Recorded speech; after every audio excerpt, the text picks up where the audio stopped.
later on. You know what I'm saying? Yeah. It wasn't that in the 80s, so my parents weren't necessarily educated on credit, you know, but us being millennials, when we were born, Equifax, TransUnion, you know, Experian, that was already established when we were born. So no, actually I didn't learn from them. It was really just me wanting to self-educate myself and really, you know, understand the game on that end. And when you make statements like that, bro, all I could think of is you're not a fuck up. 'Cause, like when I first got my first credit card, I fucked the fuck up. Like it was only like fucking $400. Like how do you fuck up $400? But you know, hey, when there's a will, there's a way. Really, I'm a type of person that, you know, I don't really don't look at mistakes or lessons as like it's a downfall. I like making mistakes early because I can learn from them sooner. You know, I really want to jump out there and, you know, get as much experience as I can right now. Right. And then later on, you know, I'm only 28, so even 7 years from now, I'll still only be 35. So I'm still at a young enough age where I could really... You can afford the mistakes. Right, exactly, yeah. And I can, you know, to secure my spot and, you know, grow my brand enough to where by the time I'm 35, you know, they gon' know who I am. So I'm not really, you know, tripping on my circumstance right now because I know I ain't where I want to be at, and it's okay, it's cool. I'm still learning, I'm still growing. So man, this motherfucking rap shit got me tripping. Literally grab the beat and then I rip it. Oh, you tripping over bitches while you stressing? We don't do that. I thought stacking get that paper was the mission. Get that money. Anyways, you see, I clearly have a vision. It's clear as fuck. I just wanna grant all of my family's wishes. So disgusting in the booth is diarrhea. Don't go in for 30 minutes, I just shit it. They defensive, so they nosy Scottie Pippen. My pops made me wanna stay up on my pimpin'. Let's be honest, I ain't pimpin', but I'm tippin'. That's just investing. Now these women think I'm tricking. Now she mad because I fucked the cat. Like how you came into like what business you do now or whatever. Like what's the starting point, the jumping point? Yeah, so I started as a real estate investor at age 23 on my first property then. And since then, I've grown the company to, you know, a multifamily investment business. I think I started, that was 2014 when I started. But ever since then, I've just been gaining my experience in real estate investing, and that's pretty much it. Okay. What was the jumping point? Like, what was the thing? Like, all right, this is what I'm gonna go into. Cause like a lot of times, like I guess even at that age of 23, like motherfuckers don't know what the fuck they want to do and right. shit. Yeah, I agree with you. Really, it was me just sitting down, taking my time to really, you know, study finance and really understand why I wanted money and what I wanted to do with it and what I needed to do to get more of it. You know what I'm saying? Yeah. So really, I feel like a lot of times people say, oh, well, you know, I want money, or, you know, a lot of, you know, adult life is revolved around, you know, how much money you can make, you know, and how you can provide for your family. So I really took time, you know, at a younger age to really study, you know, finance and what's the great investment tool to get to where I want to be at, you know, to become financially free. And just going through the resources that I found, real estate always came up, you know, every time. Real estate investing, you know, how to, you know, invest in assets. That always came back to, you know, that. So basically tangible assets or physical property. It always came back to that. So that's what got me, you know, excited and wanted to be more involved in real estate. Did you have like family members like before you to tell you like you should probably go this path or? Well, my parents, they were homeowners, so I kind of got like, you know, a little glimpse of, you know, real estate investing from that point. You know, as far as them being homeowners, basically my whole life they still got the same house. So I guess that was really a small glimpse of what I was trying to do, you know. And you know, when you being young, you really didn't know that, like, oh, well, my parents are homeowners, but other people's parents might not. You don't really know the difference. You know, right. You just think it's regular. Yeah. So now that I look back, it's like, damn, that was kind of like, you know, my intro to the game right there. Okay. Yeah, because I grew up with my parents, like, when they split, my mom stayed on the east side, my pop stayed over on off of Hampton. And, I mean, we've rented, like, our whole lives and shit. Like, my parents, like I say, like, probably have never owned a home. Like, that's the thing. That's the generational, I guess, gap that I feel like a lot of people go through. And, like, a lot of things aren't necessarily taught to niggas like that. Like yo, Right. like I talked to this one chick, and you know, she come from Jamaica or whatever, and she came over when she was younger, and the first thing they teach her about, like, they told her about, like, yo, credit this, yada yada yada. The thing is, as a gap, like, yo, niggas do not know about fucking credit. So Right, like, yeah. was that like instilled, like, as far as like, yo, I know you probably pay for a lot of things, probably like cash out or whatever, but especially through the properties, whatever, but I think it's also essential, like, to have a good credit as far as for building that shit out. Yeah, bro, I like that question, bro. That made me excited because it's crazy. Because really, the truth is, my parents didn't know, you know, a lot about credit. You know, they're a little older, so when they bought their home, this is in like the 1980s. You know what I'm saying? Not when in the 1980s, it was basically like stated income. You didn't really necessarily have to have credit to get a home. You just have to really just have a job and a down payment. You know what I'm saying? There was no Equifax, TransUnion. There was that didn't come till later on. You know what I'm saying? It wasn't that in the 80s. So my parents weren't necessarily educated on credit. You know, but us being millennials, when we were born, Equifax, TransUnion, you know, Experian, that was already established when we were born. So, no, actually, I didn't learn from them. It was really just me wanting to self-educate myself and really, you know, understand the game on that end. And when you make statements like that, bro, all I could think of is, you're not a fuck up. 'Cause,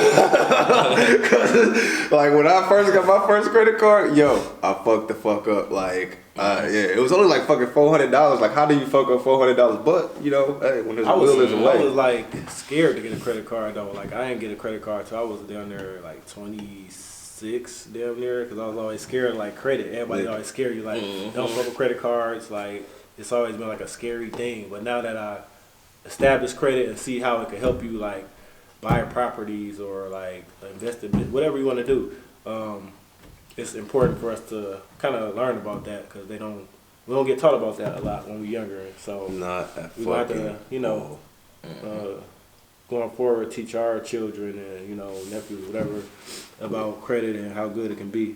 You know. Now, yeah, you also a landlord now, right? Too.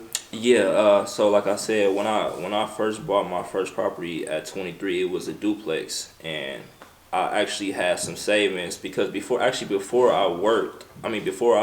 started investing in real estate, I worked in a barbershop for like 3 years.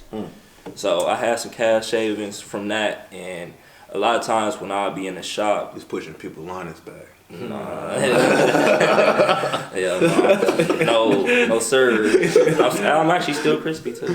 I'm still straight, but actually went like being so young and just when you a barber, you get a lot of downtime in the barbershop. You know, your cracking days usually be, you know, Thursday, Friday, Saturday. So like Tuesday, Wednesday, like I'm seeing everybody in the shop, they playing the game, kicking it, they in and out, you know, leaving, doing their thing. I decided to just start reading, you know, start picking up a couple books, and on my downtime I would read, you know, of course, about finance, and, you know, I learned from the books, and then eventually, you know, I learned to save this much or spend this much every day. So, you know, overall, after I left the shop, I had some savings, and I bought my first house cash. It was a duplex, so automatically, you know, I had 2 units when I first started, so I was automatically a landlord then, and I only had 2 units, so I really couldn't afford property management, so I had to be a landlord. Did you live in the house too? No, actually, the crazy thing was, you know, just being an entrepreneur and being a hustler, I looked at it like, you know, I owned the house free and clear. I didn't want to, you know, live upstairs. I'm like, I'm finna just get the money and rent upstairs and downstairs out, you know, to get that cash flow every month. So I actually never lived in that property, but I bought that one in 2014, I believe. And you still got it today? No, the crazy thing was I bought it in 2014. I rented it out for like 3 or 4 years, and I just sold it last spring for $80,000. Okay. So I bought that one for $14,000 cash, and I put in like about $20,000 into it. 20 to 25 into it. That's a nice little flip. Yeah, and I rented it out the whole term of how long I had it. So they basically paying the taxes on the fucking property. Oh yeah, basically yeah. Yeah, that's what it came down to. That's good, man, because like that's the thing as far as like when I see like a lot of people try to get into real estate or something like that. Like I think like people don't talk enough A about the tax portion of it, and B like of what a good deal is, or don't know what a good deal. So what is a good deal as far as for you? Well, taxes, insurance. Yeah. A lot of times you with your numbers you factor in property management because you don't want to be One collecting all that shit. You don't want to be doing everything. You know, you at nighttime if something break down, you want them to call property management. But as far as a good deal, it's so many different definitions of what's a good deal. So initially, I started off as a buy and hold investor, which would basically means you buy in to hold over a long period of time. So that was my initial goal with that first property. I want to hold this I want to make rental income for 20 years off this deal. You know what I'm saying? So really, when you looking at a buy and hold deal, you looking at the return on investment, or how long is this going to take me to get what I put into this property back out of it. You know what I'm saying? Yeah. So you calculate that based on the term you're going to hold it on. You know what I'm saying? Yeah. So you can a good deal might be something where taxes, insurance, a mortgage loan, however much you pay in principal and interest. Yeah. All those expenses Come into at the month. The rent that you get minus those expenses. So nationally, good cash flow is like $400 to $500 extra. But a lot of times, that's why Milwaukee is a great market, because a lot of times some of these properties people cash flowing $600, $700, $800 a month. Because downstairs rent is $900, upstairs is $900. Now you make it $1,800, and your bills might not only be $700 or $800. You know what I'm saying? Yeah. So all that extra that goes to you. You know what I'm saying? So yeah. Is it hard to like deal with those tenants though? Like. Yeah, that's why I mentioned property management. Do you got property management? Yeah. Now I actually partnered with one of my investor friends. We're gonna start our own property management company. Even though I've used other companies before. Okay. It's really basically they collecting the rent for you and handling maintenance repairs. Overall, but it's like I know all the people that can do the maintenance repairs, and I could collect the rent, so I might as well start my own company. You know what I'm saying? Yeah. But I did have property management before. It's a good tool to use, especially if you invest in out of state. Yeah, because you can't be there all the time and be fucking dealing with like your sink broke. Yeah, but out of state investments too. Or? No, not yet. No. Milwaukee is just such a good market to me. It just don't make sense for me to invest out of state yet. If I can buy a house from the city for $5,000, why would I go Why would I go anywhere else? Why would I go to wherever? You know what I'm saying? You can't do that nowhere. Yeah, I feel like it's open right now too. The Milwaukee market is very open. It's changing. Yeah. From what I've always seen of home ownership and just like different things. Like if you drive down Fond du Lac ain't the same as what it was 10 years ago. Definitely. If you drive down North Avenue is not the same that it used to be. It's really a developer's market, I feel like, at this point in the game. Like, it's really like, whoever could come up with the amount of cash to fucking fund the project or whatever, I think, like, you pretty much in there. Like, I know a lot of times they got, like, a lot of the schools that's coming up for sale or whatever. They sell a lot of schools. Oh, yeah. Yeah. And those be the main things that I at least I hear that people be trying to like get at, but nobody ever like submits a proposal. So Walk us through like a project. Like what comes through with a project when you first like buy a property? Is it like, yo, you gotta go ahead and meet the architect, you gotta do this first? Well, me being a residential investor, it's not necessarily that, but I know where you going as far as development goes. But that's what I use my residential experience to kind of this year, next year transition into development. But as far as that goes, I know what you're saying as far as, you know, some of these vacant school buildings that used to be owned by MPS. Yeah. A lot of those are now city owned, and Silly these shit are going on. these are huge buildings, you know, 40 classrooms or whatever. And the thing is, now they figured out, oh well, we could turn these classrooms into apartments, you know. So that's really the new wave of what's going on right now. But as far as the development, of course, you got to have those connections like the architect, actually securing the development site for your company, and then, you know, going forward to making a proposal on what you want to do. Really, a developer is really just is somebody that has a great idea and they putting all the pieces together. You know, so that's my plan, is to really use my resources and put together a plan for my community, really. And I feel like it's so dope to see so many black developers doing so much right now in the time we in right now, and especially in the city. Black developers. And Milwaukee, on top of that, like quote unquote one of the worst places for black people to live. All these black developers doing all this dope stuff. I feel like that's crazy, and to me that gives me inspiration. And now that's my plan, is to come through the game strong, especially with, you know, residential experience. I being a developer, I actually invested in the neighborhoods also. So my project might be here, but I also own this property, all in the same area. You know what I'm saying? Yeah, and I think that's special. Like, I mean, like we was talking off camera about like people coming up through like certain going through the phases of certain things, but also having certain experiences that allow them to be able to understand like the people, because I think all that shit is done is moved by the people to begin with. So it's like understanding, hey, this is this person and this is what we want to go ahead and move forward on, or understand, like it just lends a different point of view from other just being like some detached ass business person who right, yeah. And that's why that's the thing I think a lot of people fear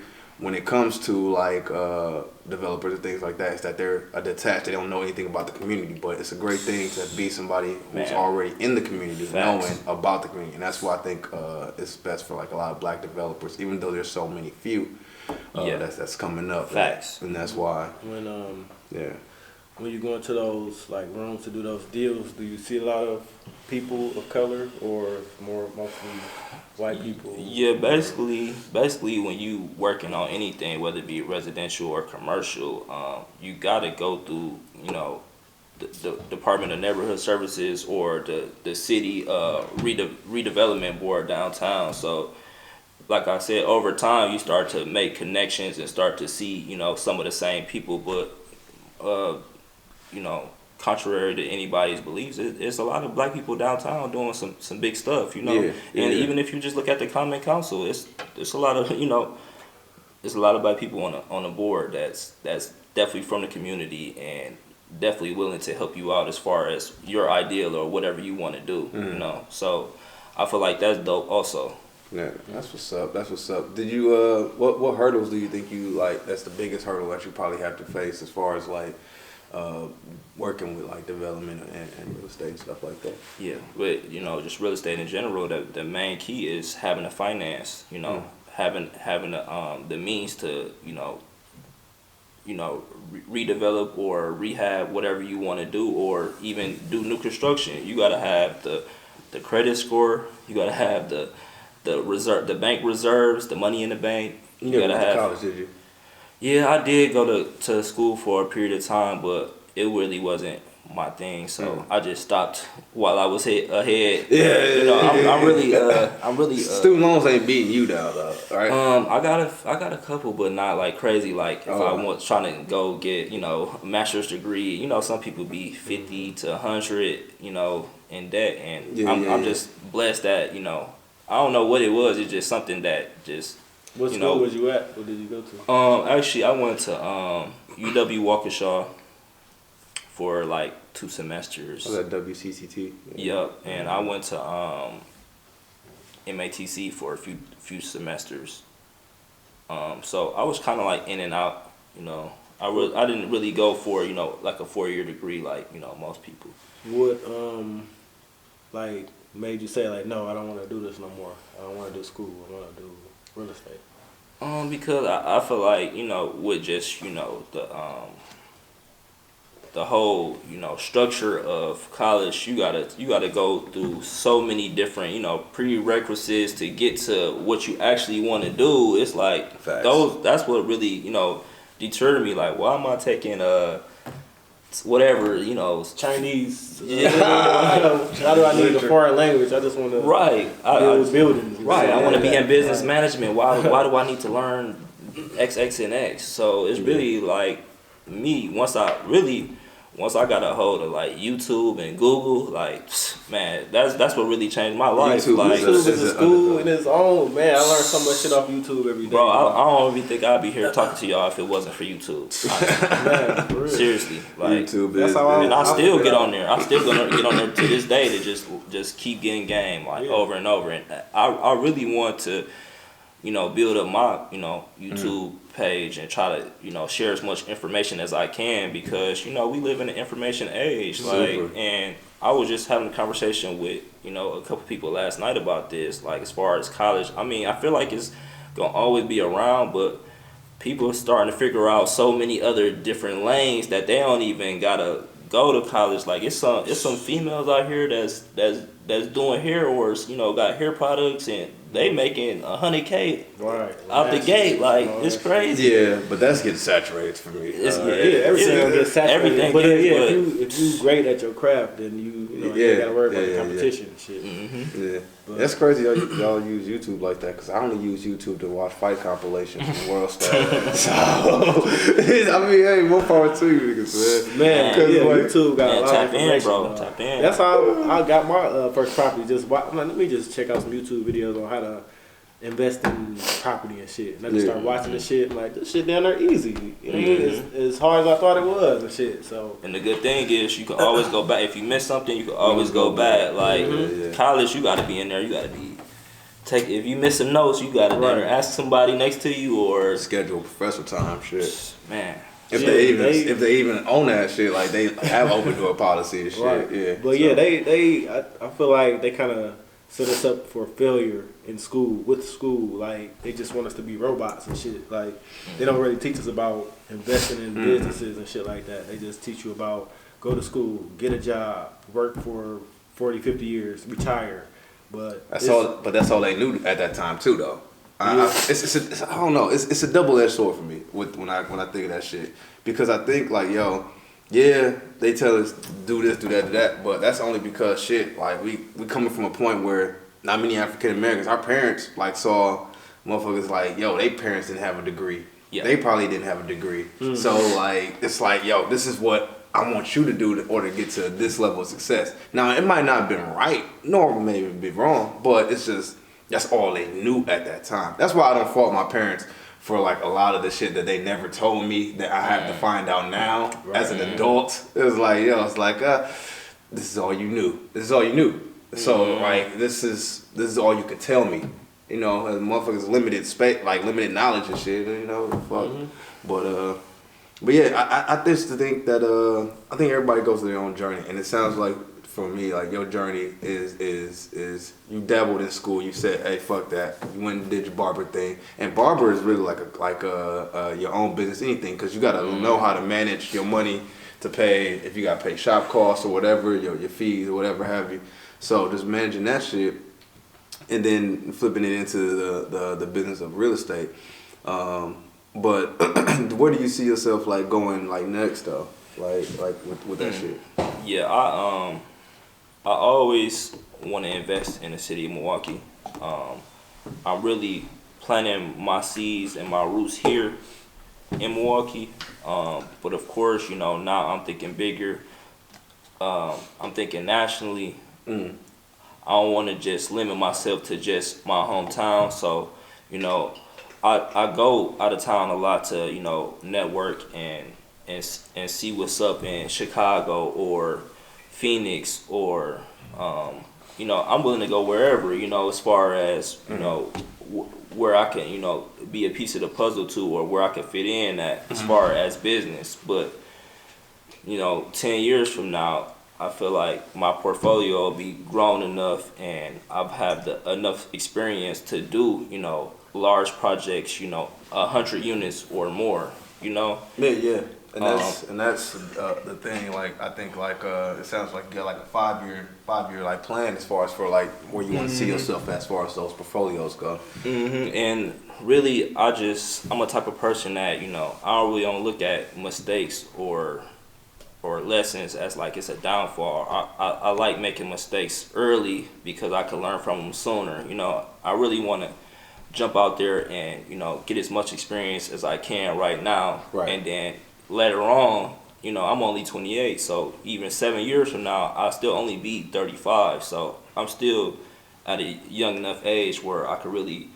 You can afford the mistakes. Right, exactly, yeah. And I can, you know, to secure my spot and, you know, grow my brand enough to where by the time I'm 35, you know, they gon' know who I am. So I'm not really, you know, tripping on my circumstance right now because I know I ain't where I want to be at, and it's okay, it's cool. I'm still learning, I'm still growing. So, what's the name of your LLC? It's Gray Management Group LLC. Okay. I started that in 2016, January of 2016. So I've been rolling with that ever since. How many people y'all got right now? It started with just me, and you know, it's really I wouldn't say a sole proprietorship. It's really more so like an asset holdings company where, you know, my assets are held by that, you know, entity. It's not an S corp, is it? Nope, it's an LLC, and really I use that as far as, you know, bank accounts, bank financing, credit cards. I got, you know, American Express cards in my company name. I really use that as the, you know, the structure of what I want to do, and everything afterwards goes under that umbrella, Gray Management Group. Yeah. That's dope because, you know, at the end of the day, like the new tax structure, the way it's set up, it's for like LLCs and guys with S corps and like So I'm off camera. We'll talk about it, but yeah. If you want to go into that, you know, the president, he the king of that. So you know, So the tax structure is set up, man, where it's beautiful. But what do you think is really like the next step as far as for the city, as far as for supporting young developers and things like that? Because I feel like there's a lot of people who want to go into this thing, but I feel like there might not be maybe some doors behind, you know, when dealing with the politics, like we're talking about dealing with the politics of people and stuff like that. Like, man, I feel like Bruce said, it's really wide open because we got people right now that's breaking down those doors, you know? Like, we got active projects or active developments that's going on right now that's, you know, headed by black minorities. We gotta look at them like, okay, they breaking down the doors for everybody else. So I'm all for supporting anybody that's doing anything in that nature because these are the people that we're gonna have to reach out to in the future. You know what I'm saying? So it's really about, you know, building your brand up and holding your image to the point where eventually they're gonna feel like, okay, well, he got enough experience. Like I said before with the partnerships. Yeah. Can't nothing stop your experience. Can't nothing stop the knowledge that you got. So that's what you need for people to let you in, for you to get yourself in the door. But overall, the doors is being broken down. Milwaukee is on a national level. All the eyes are, you know, all the eyes that this DNC coming up. Exactly. So we got national attention right now. So it's the one of the greatest times to really, you know, mash and do what you really think got an ideal of doing right now. How do you feel about the competition? Do you run into like where you be like, I hate this motherfucking developer, or I hate this motherfucker, or do you run into like more maybe sometimes like you feel like, hey, somebody motherfucking wanna cut me off or on a deal or something like that? I don't look at it like that, bro. What's meant for you is what's gonna happen, you know, at the end of the day, and you gotta look straight forward in your lane. You can't be, you know, seeing what other people got going on in their lane. I don't really think like that. The blinders on. Right. Yeah. If you doing something over here and we got the same mindset, we want to do the same thing, but you get it. Yeah. I'm not going. You a black brother. You my brother. So why? If I would look at it different if it was somebody from a different community coming through. You know what I'm saying? Yeah. That's what I was getting at, because I feel like a lot of times it's a lot of people with other resources that come into our communities that like, yo, like they cut you off on some things because they got certain access that maybe we don't have. Yeah, okay, yeah. Nah, I kind of get what you're saying. I kind of do sometimes I kind of, you know, get that little, you know, feeling, you know, sometimes, but I don't be tripping on it. It just give me motivation to get my situation more in order and build my, you know, brand up more and more so I can get to the point. Really, it's at the end of the day, you know, we talking about business, so you can't really say this color or that color. That's one of the main problems in Milwaukee is the segregation. You know what I'm saying?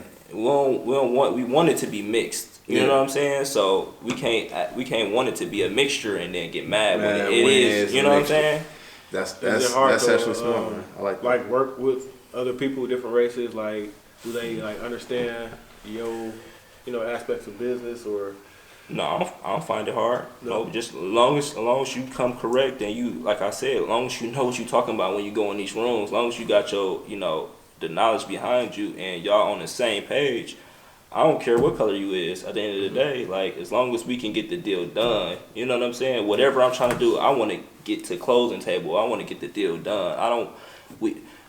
All that commotion is not gonna make a difference if we don't get the deal done. It's just a waste of waste of fucking energy and time. Yeah. Facts. Yo. Drop some names of people, you know, who if I needed some assistance, if I wanted to, you know, get into real estate. Who are some people I should talk to that you usually deal with? Yeah, you can. If you want to, you know, just get into home ownership or, you know, get pre-approved or, you know, just get in the game by getting your first property, you can go to Wintrust Mortgage. My good friend Ilya Blakely. I worked with him on a couple of deals. He can get you pre-approved. He can get you in the door as far as whatever you want to do as far as home ownership. Investment side, whatever, you can work with them over there, or you can go to my friend Nancy Gerke. She's at Marine Credit Union. I've just had a meeting with her the other day. This is one over on the south. There's one on Nancy works at the one on 76 in Blue Mile. So I think we're talking about the same. And then when you walk in straight through the door to the right, and her desk is like the first desk at that.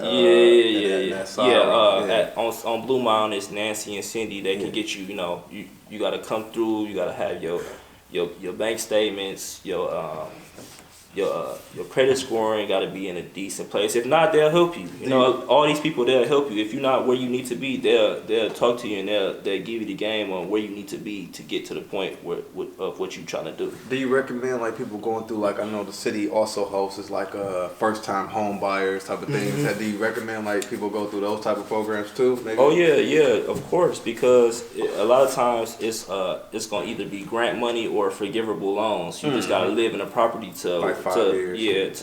to pay off the loan that they gave you. So why not? You know, it's money, it's city money that they trying to give you. Go get it. You know, and the classes is free. Why not? And that's the thing. Like, you know, we ran into each other before as far as, you know, different meetings that the city set up. Like, all this stuff is free. And I think those are the most greatest resources ever, because they talk about so much in those, like, as far as like the tax credits for developers and so forth and so forth. Even though, like, I don't consider myself a developer, but it's just like, it's great things to know. And and I think those resources is great. Do you feel like maybe that those resources are adequate, or do we need more resources as far as for pushing like young black developers out into the foray? We talked to Nick, and Nick said there's only like what 5 black architects in the fucking. No, he right. It's 8, and then In the whole fucking state, here, like in Milwaukee.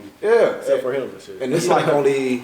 I mean, there's really majorly 2 black developers that I know. I mean, there's Haywood, and then there's Rue. Yeah. So you know, you got Lavelle Young. He doing a library project on. On Villard. Yeah, he just got that space on Villard. Yeah. No, it's on that was Q Alameen on Villard. That's in the index group on Villard. That's their project. And Lavelle Young, he's on King and Locust right there. The library, he's redeveloping the whole library by the police station. Yep. Oh, damn, that's what's up. So it's like developers, but like I said, like we talked about, the politics behind they the forefront, but it's so many people behind them that them is the people that you need to know, because you gonna have to go through them too to get in the door. You know what I'm saying? Yeah. But I feel like there is it can be more resources, but you gotta really create your own. That's why it go back to like what we talked about as far as YouTube, and now you got Instagram where you can reach out to, it's developers nationwide. Some of these people you could just write on there and just say, oh, I'm trying to do this and this in Milwaukee, and some of the people they be willing to reach back out and help you out. You know what I'm saying? So we got the tools. Instagram, Facebook, LinkedIn. We got so many tools out there. It's really not necessarily the resources. It's really about what you want to do. It's up to you. Savvy about it. Yeah. And that's beautiful, man. A lot of people reach out to you asking for help. Yeah, people. Cause I'm really now working on to post more content on my social media, but I do get those messages. A few messages a week. Oh, I'm trying to do this. I want to buy this city house, or I want to start this, and I reply to everything. However I can help is, I'm with it, Sometimes to like reach out to people, because a lot of people sometimes will be like, I ain't finna help this nigga, you know what I'm saying? I'm we stand up, but I can attest. Yeah. I think so many people, especially with social media, once you get to so big of a following, they probably get so many messages and they get so overwhelmed. They be like, damn, I can't reply to all. I can't. You get to a point where you can't help everybody, and I feel like maybe one day I'll get to that point, but that's why it's so dope that you can start a YouTube page, or you can hop on a podcast like this, and people can go back to it on their own time, and get the game that way, instead of you trying to help everybody individually. You know what I'm saying? Yeah. And I think that's dope, man. Like I said, I know from personal experience that you do reach out to people, like if they respond or whatever. That's a fact. Oh yeah. And so I want to see, man. That. It's so the way Milwaukee is built, bro. It's so many properties here that we all can have.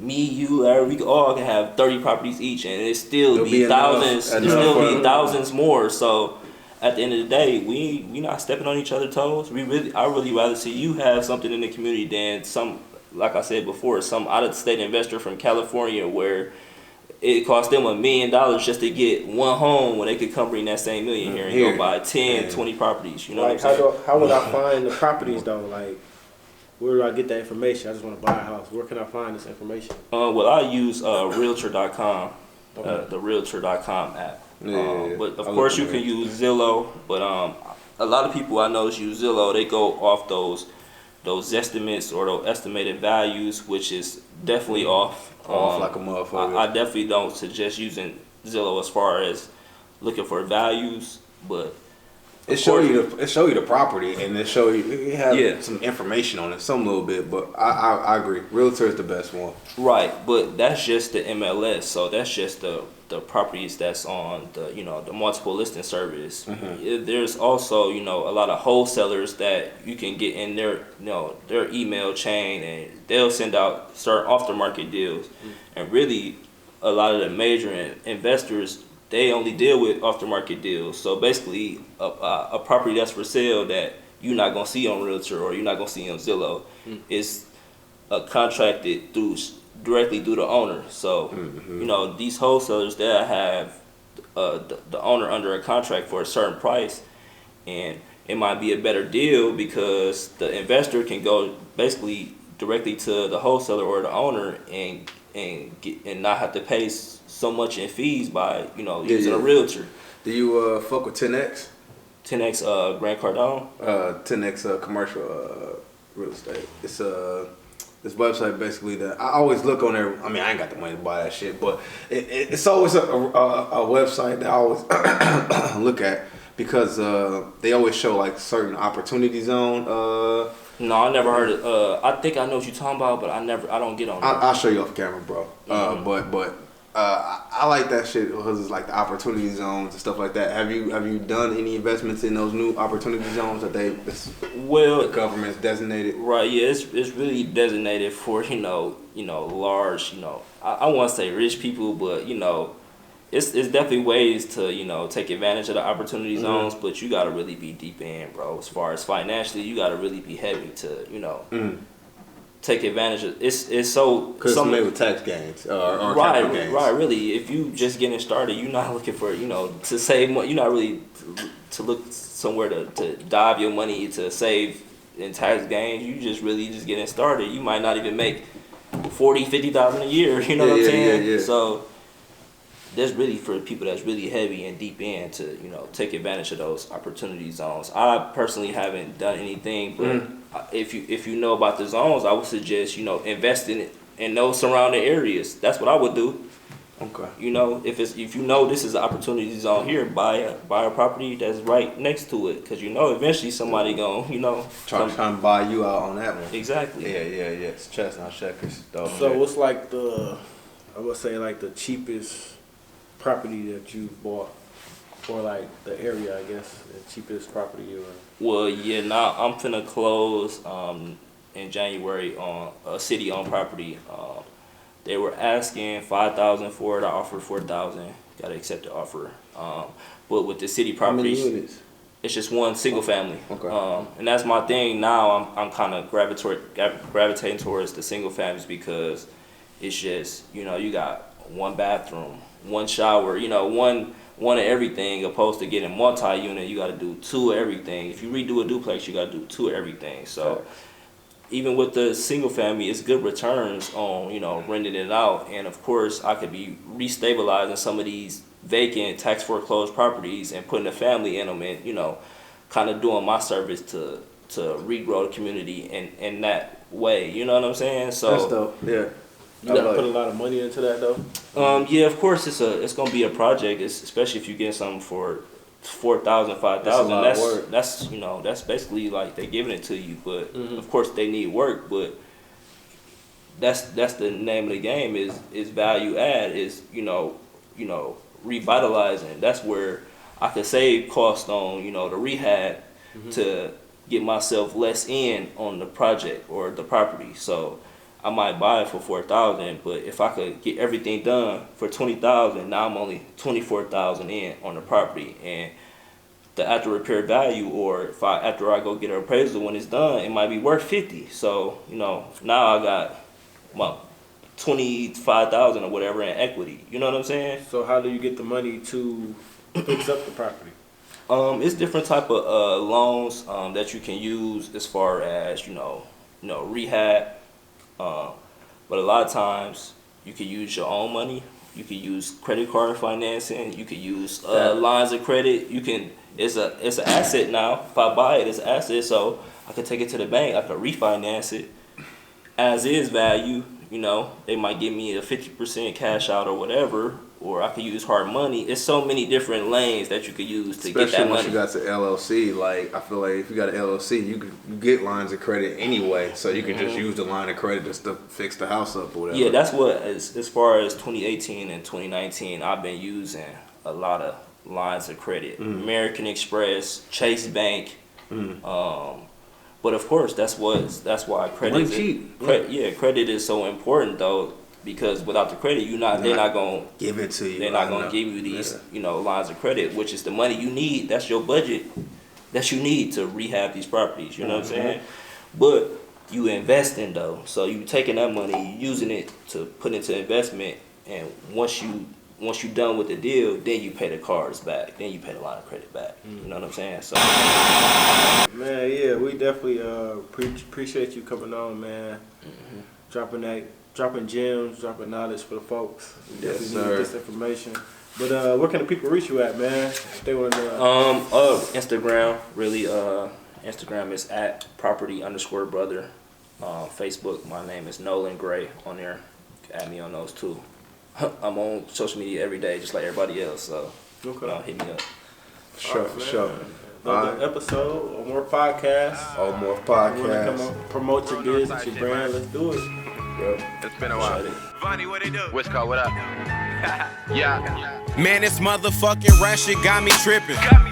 Literally grab the beat and then I rip it. Rip that bitch. Oh, you tripping over bitches while you stressing? We don't do that. I thought stacking get that paper was the mission. Get that money. Anyways, you see, I clearly have a vision. It's clear as fuck. I just wanna grant all of my family's wishes. So disgusting in the booth, it's diarrhea. Don't go in for 30 minutes, I just shit it. They defensive, so they nosy Scottie Pippen. My pops made me wanna stay up on my pimpin'. Let's be honest, I ain't pippin', but I'm tippin'. That's just investing, now these women think I'm trickin'. Now she mad because I fucked and kept my distance.